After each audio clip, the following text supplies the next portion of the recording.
एक बार फिर से स्वागत है आपका ऑलमाइटी रुपी पे। क्या आप चाहते हैं एक ऐसा म्यूचुअल फंड पोर्टफोलियो जो ज़्यादातर लोगों के लिए परफेक्ट हो, एक ऐसा पोर्टफोलियो जो इंडियन मार्केट, यूएस मार्केट और चाइनीज़ इकोनॉमी में पैसा लगाए और तीनों को अच्छे से कवर करे। आज के इस वीडियो में मैं आपको रिवील करूंगा 6 ऐसे म्यूचुअल फंड्स जो मिलाकर बनाते हैं एक कंप्लीट पोर्टफोलियो। और सबसे इंटरेस्टिंग बात, हम इसमें 40,000 रुपए की सिप को किस तरह से डिवाइड कर सकते हैं वो भी मैं आपको एक्सप्लेन करूंगा। इन्वेस्टिंग में डाइवर्सिफिकेशन बहुत ज़रूरी है, लेकिन सिर्फ फंड्स की संख्या बढ़ाना ही काफ़ी नहीं है। हमें यह देखना होगा कि क्या फंड्स अलग अलग मार्केट कैप्स में इन्वेस्ट करते हैं, क्या पोर्टफोलियो में ओवरलैपिंग 50% से कम है या नहीं, क्या रिस्क एडजस्टेड रिटर्न्स अच्छे हैं, और क्या हम इंडियन मार्केट के साथ साथ ग्लोबल अपॉर्चुनिटीज़ भी कैप्चर कर सकते हैं।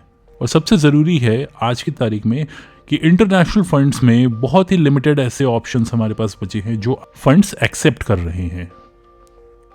इन सभी चीज़ों को ध्यान में रख के आज हम इस पोर्टफोलियो में 6 ऐसे फंड्स की बात करने वाले हैं जो कि एक बहुत ही डाइवर्सिफाइड पोर्टफोलियो बनाते हैं, एक long term wealth creation journey को ध्यान में रखे। अब इस पोर्टफोलियो को बनाने के लिए 4 पिलर्स का यूज़ किया गया है।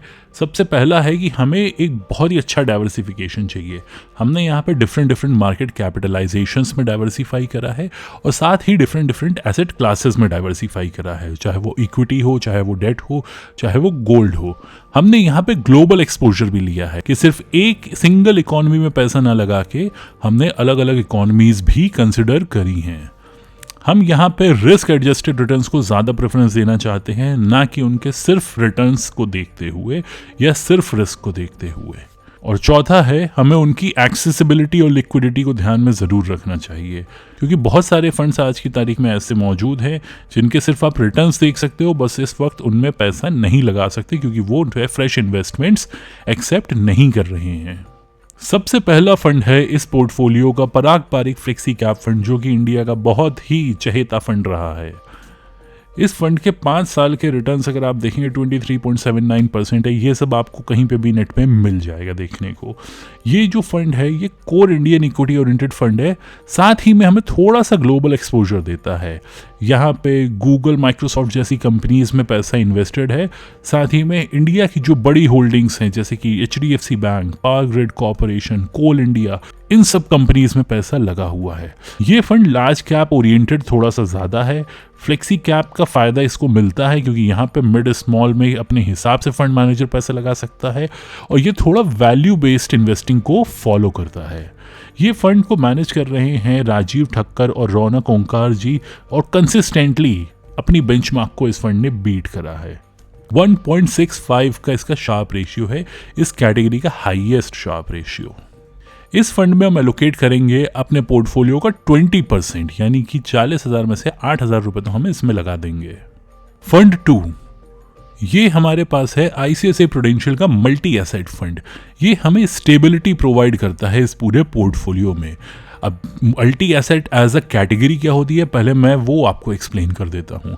यहाँ पे फंड मैनेजर को एटलीस्ट 3 एसेट क्लासेस में पैसा लगाना होता है। तो ज़्यादातर फंड मैनेजर्स यहाँ पे इक्विटी, डेट और कमोडिटीज़ कंसिडर करते हैं। मल्टी एसेट की खासियत ये होती है कि फंड मैनेजर अपने हिसाब से इन एसेट क्लासेस के बीच पैसा मूव कर सकता है। तो अगर आपको अपने पोर्टफोलियो में गोल्ड का एक्सपोजर चाहिए, अपने पोर्टफोलियो में डेट का एक्सपोजर चाहिए, लेकिन आप टैक्सेशन जो है वो इक्विटी का रखना चाहते हैं, तो multi asset as a category बहुत ही अच्छी है। तो मल्टी एसेट में आपको काफ़ी अच्छे रिटर्न्स देखने को मिलते हैं, क्योंकि पिछले जैसे कुछ समय में आपको गोल्ड और सिल्वर में बहुत बेहतरीन रैली देखने को मिली है, और इस फंड में क्योंकि वहाँ इन्वेस्टमेंट हो रखा है तो काफ़ी अच्छे रिटर्न्स देखने को मिले हैं।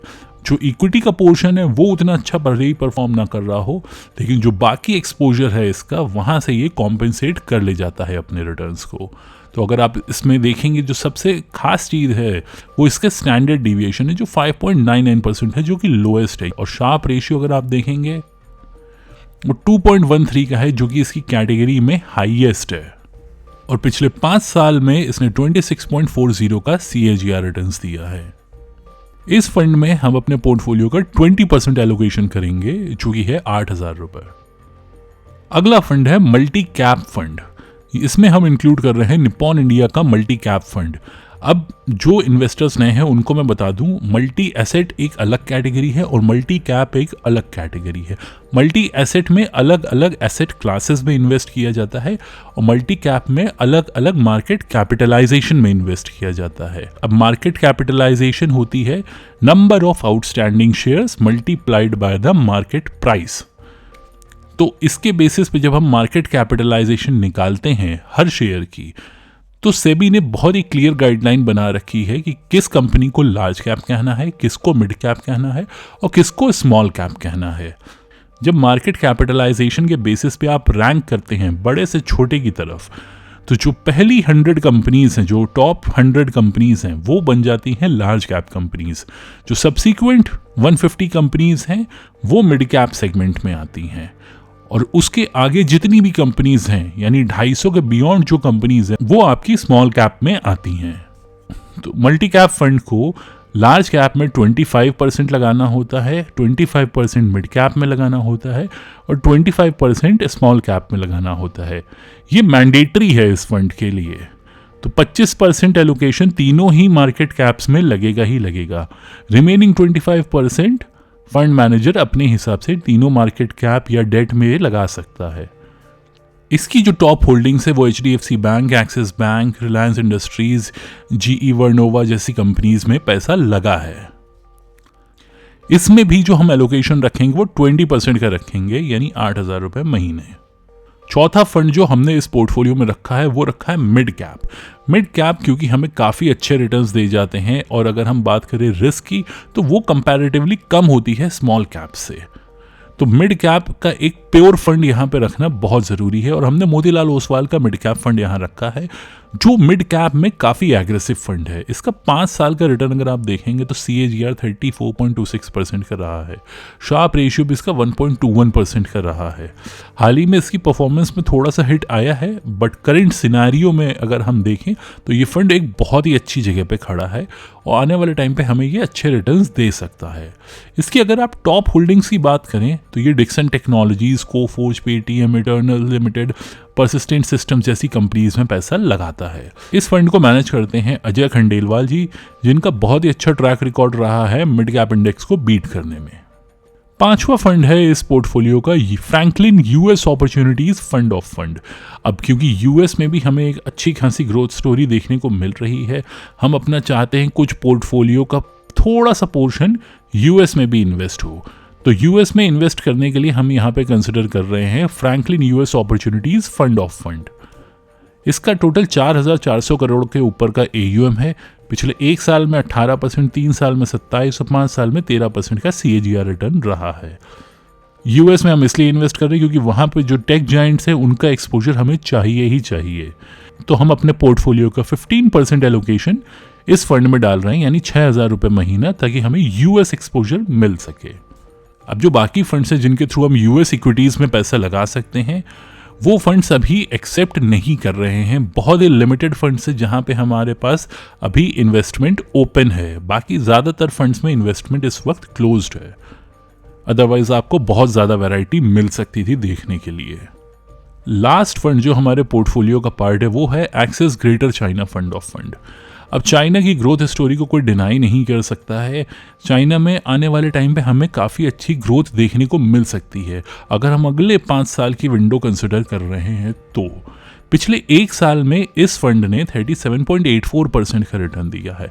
पिछले 3 साल में इस फंड के रिटर्न्स 23.38% के रहे हैं। रिसेंटली चाइनीज़ मार्केट्स में हमें बहुत अच्छी रैली देखने को मिल रही है और चाइना में जैसा हमें पता है वहाँ के चाइनीज़ EV में बहुत बढ़िया मार्केट लीडरशिप चाइनीज़ कंपनीज बना रही हैं। सेमीकंडक्टर इनोवेशन वहाँ पे बहुत आगे बढ़ चुका है। चाइना रेयर अर्थ मेटल्स की माइनिंग का बहुत बड़ा हिस्सा कंट्रोल करता है, जिस पे बहुत सी इंडस्ट्रीज़ पूरी दुनिया में डिपेंडेंट हैं। इसलिए हम चाइनीज़ इकोनॉमी को इग्नोर नहीं कर सकते। तो हमें कुछ पोर्शन अपने पोर्टफोलियो का चाइना को भी देना चाहिए। तो यहाँ पे हम अपने पोर्टफोलियो को 10% एलोकेशन चाइनीज़ इक्विटीज़ की तरफ दे रहे हैं। ये सिर्फ और सिर्फ चाइनीज़ इक्विटीज़ नहीं है, ये ग्रेटर चाइना फंड है। तो यहाँ पे आपको ताइवान और हांगकांग की मार्केट्स का भी एक्सपोजर देखने को मिलता है। जो हमारा कंप्लीट पोर्टफोलियो है वो कुछ इस तरह का है। पराग पारिक फ्लेक्सी कैप पे हम 20% एलोकेट कर रहे हैं। आईसीआईसीआई प्रू मल्टी एसेट में हम 20% कर रहे हैं। निप्पॉन इंडिया मल्टी कैप में हम 20% कर रहे हैं। मोतीलाल ओसवाल मिड कैप में हम 15% एलोकेट कर रहे हैं। Franklin US opportunities fund of fund में हम 15% एलोकेट कर रहे हैं। Axis greater China fund of fund में हम 10% कर रहे हैं। तो जो हमारी टोटल मंथली सिप का पोर्शन है वो इन 6 फंड्स में डिवाइडेड है। अगर हम बात करें कि कितना हमारा डाइवर्सिफिकेशन हुआ है, तो इंडियन लार्ज कैप्स में लगभग 40% पैसा लगा हुआ है और इंडियन मिड और स्मॉल कैप्स में लगभग 35% पैसा लगा है। तो 75% पोर्शन तो हमने इंडियन इक्विटीज़ में लगा दिया। 15% पैसा हमारा यूएस मार्केट में लगा है। 10% पैसा हमारा चाइनीज़ में लगा है। तो एक प्रॉपरली डाइवर्सिफाइड पोर्टफोलियो है। इसमें हमने जो कंसिडर करे थे चेकलिस्ट, वो है कि पोर्टफोलियो ओवरलैप 50% से कम होना चाहिए किन्हीं भी 2 फंड्स के बीच। यहाँ पे हमें एसेट क्लासेस के बीच डाइवर्सिफिकेशन मिल रहा है, ज्योग्राफिक डाइवर्सिफिकेशन मिल रहा है, मार्केट कैप डाइवर्सिफिकेशन मिल रहा है और जो फंड्स हैं वो एक्टिवली अभी सारे इन्वेस्टमेंट्स ले रहे हैं। अब बात करते हैं कि इस पोर्टफोलियो का अगर हम बैक टेस्टिंग करते तो किस तरह के रिटर्न्स हम एक्सपेक्ट करके चल सकते हैं।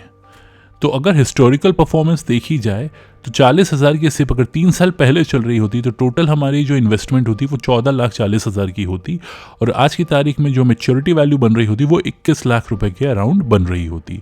यानी हमें 23.65% का पोर्टफोलियो का CAGR आ रहा होता। वहीं पे अगर हम 5 साल पहले अगर हमने इन्वेस्ट किए होते 40,000 पर मंथ तो हमारा पोर्टफोलियो 21.47% का CAGR रिटर्न्स डिलीवर कर रहा होता। तो ये पास्ट परफॉर्मेंस है। बट अगर हम फ्यूचर की बात करें तो जो फंड्स यहाँ पे आइडेंटिफाइड हैं ये काफ़ी अच्छे फंड्स हैं। इनको आप अगर चाहें तो अपने पोर्टफोलियो में इंक्लूड कर सकते हैं। हाँ, बट इंक्लूजन के पहले अपने एडवाइज़र से ज़रूर कंसल्ट कर लें, अपने पोर्टफोलियो को अच्छे से समझ लें, अपनी रिस्क एपेटाइट को समझें। ये जो पोर्टफोलियो बना है ये एग्रेसिव इन्वेस्टर्स के लिए ही बना है जो कि वेरी हाई रिस्क कैटेगरी में फॉल करते हैं। तो अगर आप उस कैटेगरी के इन्वेस्टर नहीं हैं तो इस तरह के फंड्स को इग्नोर करिए। तो कहीं पे भी पैसा लगाने के पहले खुद ही जांच पड़ताल करनी चाहिए। आपका खुद का पैसा है, आप खुद लगा रहे हैं, कहीं पे भी आप लगा रहे हैं उसमें किस तरह से आप रिस्क ले रहे हो वो आपको पता होना चाहिए, क्योंकि यहाँ पे सिर्फ आपको इंडियन इक्विटीज़ की रिस्क नहीं मिल रही है। इस तरह का पोर्टफोलियो अगर आप इन्वेस्ट करते हैं तो आपको ग्लोबल रिस्क भी देखने को मिल सकती है। तो जो जियोपॉलिटिकल रिस्क है, 2 कंट्रीज़ के बीच में अगर वॉर चल रहा है, कोई करेंसी डेप्रिशिएट होती चली जा रही है, उन सब चीज़ों का भी आपके पोर्टफोलियो पे इम्पैक्ट आता है। तो एक एग्रेसिव इन्वेस्टर के लिए ये पोर्टफोलियो काफ़ी अच्छा बन सकता है। अगर आप इस तरह का पोर्टफोलियो क्रिएट करना चाहते हैं तो अपना होराइजन लगभग 5 से 7 साल का ज़रूर रखिए। उससे छोटा अगर आपका होराइजन है तो मुझे नहीं लगता इस तरह का पोर्टफोलियो आपके लिए सूटेबल हो सकता है। ये सारे ही फंड्स जो हैं वो हाई वोलेटिलिटी वाले फंड्स हैं, कुछ जो हैं वो लो वोलेटिलिटी के फंड्स हैं, बट ज़्यादातर फंड्स इस पोर्टफोलियो में हाई वोलेटिलिटी के हैं। तो अगर आपको उतनी ज़्यादा वोलेटिलिटी नहीं पसंद है तो आप इस तरह के पोर्टफोलियो को इग्नोर करिए। इस पोर्टफोलियो में आप 10 से 20% का मार्केट करेक्शन देख सकते हैं। ये पीरियोडिक करेक्शंस होते हैं, तो अपनी सिप के थ्रू आपको इन्वेस्ट करना है और अपनी सिप्स को रोकना नहीं है। कोई अगर मार्केट में करेक्शन आता है तो कोई भी फंड हो, कहीं पे भी आप इन्वेस्ट कर रहे हो, तो उस डिप का आप चाहें तो फ़ायदा उठा सकते हैं। अगर नहीं भी उठाते हैं तो आप अपनी सिप्स ज़रूर कंटिन्यू करते रहिए। इंटरनेशनल रिस्क की जैसे मैंने बात करी, करेंसी रिस्क है, जियोपॉलिटिकल रिस्क है, ये सारी चीज़ें इस तरह के फंड्स को इम्पैक्ट करती हैं।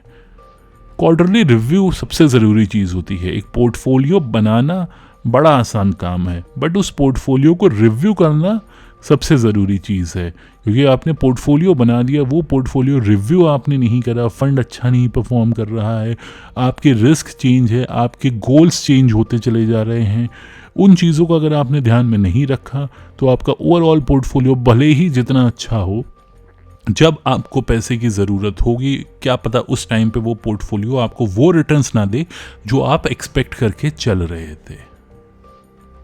तो क्वार्टरली रिव्यू मस्ट है।